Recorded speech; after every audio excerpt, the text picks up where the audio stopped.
Brought to you by Palvi Agrico. आता शेतीसाठी जे काही लागणार ते घरपोच मिळणार, तेही मोबाईलच्या एका क्लिकवर। फलटणच्या डॉक्टर संपदा मुंडे यांच्या आत्महत्येची चौकशी करणाऱ्या अधिकाऱ्यांच्या तपासावर देखरेख करण्यासाठी आयपीएस अधिकारी तेजस्वी सातपुते यांची नियुक्ती करण्यात आली आहे। एकीकडे डॉक्टरांनी आंदोलन करत राज्यभर ओपीडी बंद केल्या, तर दुसरीकडे राजकीय पक्ष हे प्रकरण लावून धरतायत। या सगळ्यात नियुक्ती करण्यात आली आहे आयपीएस अधिकारी तेजस्वी सातपुते यांची। त्यांचा प्रवास आतापर्यंत नेमका कसा होता, त्यांची कारकीर्द कशी होती, ते आपण या व्हिडिओतून समजून घेऊया। नमस्कार, मी देवयानी आणि तुम्ही बघताय मुंबई तक। तेजस्वी सातपुते यांचा जन्म अहिल्यानगरमधल्या शेगाव तालुक्यात झाला। तेजस्वी यांची आई कृष्णाबाई सातपुते प्राथमिक शाळेत शिक्षिका होत्या, तर वडील बाळासाहेब सातपुते हे व्यावसायिक होते। तेजस्वी यांनी 2009 मध्ये स्पर्धा परीक्षेच्या तयारीला सुरुवात केली। यासाठी त्यांनी मराठी आणि इतिहास हे विषय मुख्य परीक्षेसाठी निवडले होते। तेजस्वी पहिल्या प्रयत्नात अपयशी ठरल्या। दुसऱ्या प्रयत्नात 2012 मध्ये तेजस्वी सातपुते देशात 198 रँक त्यांनी मिळवून आयपीएस झाल्या। जालना जिल्ह्यातल्या परतूरमध्ये प्रोबेशनच्या माध्यमातून तेजस्वी यांनी आपल्या खाकी वर्दीच्या सेवेला सुरुवात केली। डिसेंबर 2014 ते एप्रिल 2016 दरम्यान तेजस्वी जालना जिल्ह्यात कार्यरत होत्या। ही जबाबदारी पार पाडल्यानंतर त्यांची नेमणूक जी होती ती गुप्तचर विभागात पोलीस अधीक्षक म्हणून करण्यात आली। या नेमणुकीच्या काळात तेजस्वी यांच्यासमोर जी आव्हानं आली ती त्यांनी यशस्वीपणे हाताळली। राज्याच्या सीआयडीत काम करताना त्यांनी अनेक उपक्रम राबवले। त्यानंतर तेजस्वी सातपुते यांनी पुणे ग्रामीण अतिरिक्त पोलीस अधीक्षक पदाची जबाबदारी त्यांना देण्यात आली। सातारा जिल्ह्यात 2019 मध्ये महिला पोलीस अधीक्षक म्हणून तेजस्वी यांनी पदभार घेतला। मीरा बोरवणकर यांच्यानंतर साताऱ्याला महिला पोलीस अधीक्षक म्हणून लाभलेल्या आयपीएस तेजस्वी सातपुते या दुसऱ्याच महिला पोलीस अधीक्षक होत्या।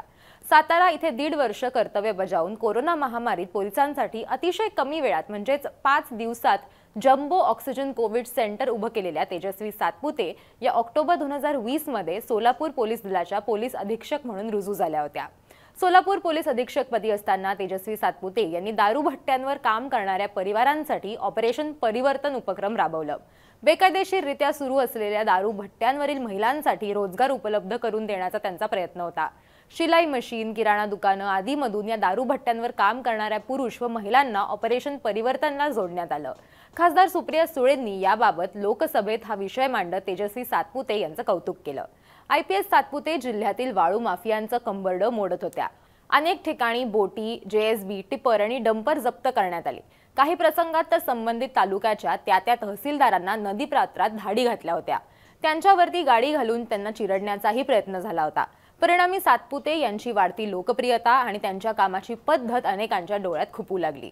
जे वाळू तस्करी करत होते, जे जिल्ह्यात टोल नाक्यांची वसुली करत होते, ज्यांचा अवैध धंदे होते, अशा अनेकांना सातपुते त्यांच्या मार्गातल्या काटा वाटू लागल्या होत्या।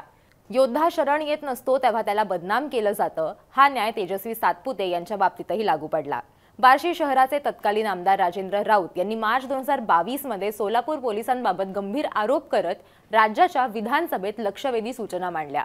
सोलापूर जिल्ह्यात खुलेआमपणे अवैध धंदे सुरू आहेत, जिल्ह्यातून 1 ते 1.5 कोटींचा हप्ता घेतला जातोय असा आरोप केला। त्यांना व त्यांच्या कुटुंबांना खोट्या गुन्ह्यात अडकवण्याची धमकी दिली जातेय असंही त्यांनी म्हटलं।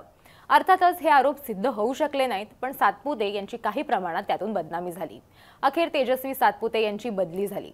सोलापूर जिल्ह्यातील कोणत्या तालुक्यात हातभट्टीची किती दारू तयार होते आणि ती कुठे कुठे वितरित होते हे पोलिसांना ठाऊक असतं।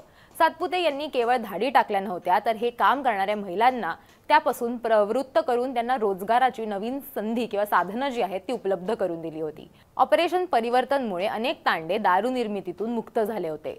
कित्येक महिलांना नवं आयुष्य लाभलं।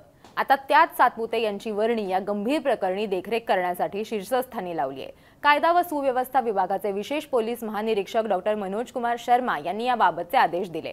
आदेशात असं म्हटलंय की सातारा जिल्ह्यात डॉक्टर संपदा मुंडे यांनी आत्महत्या केल्याप्रकरणी फलटण शहर पोलीस ठाण्यात गुन्हा दाखल करण्यात आलाय।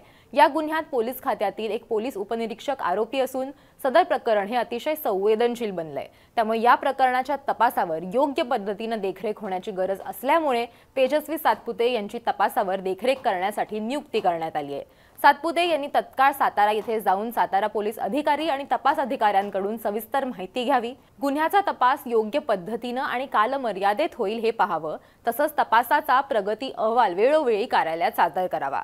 तेजस्वी सातपुते या कर्तबगार, तडफदार आणि प्रामाणिक अधिकारी आहेत आणि या प्रकरणाच्या दृष्टीने त्याहून महत्त्वाची बाब म्हणजे त्या एक अत्यंत संवेदनशील महिला आहेत।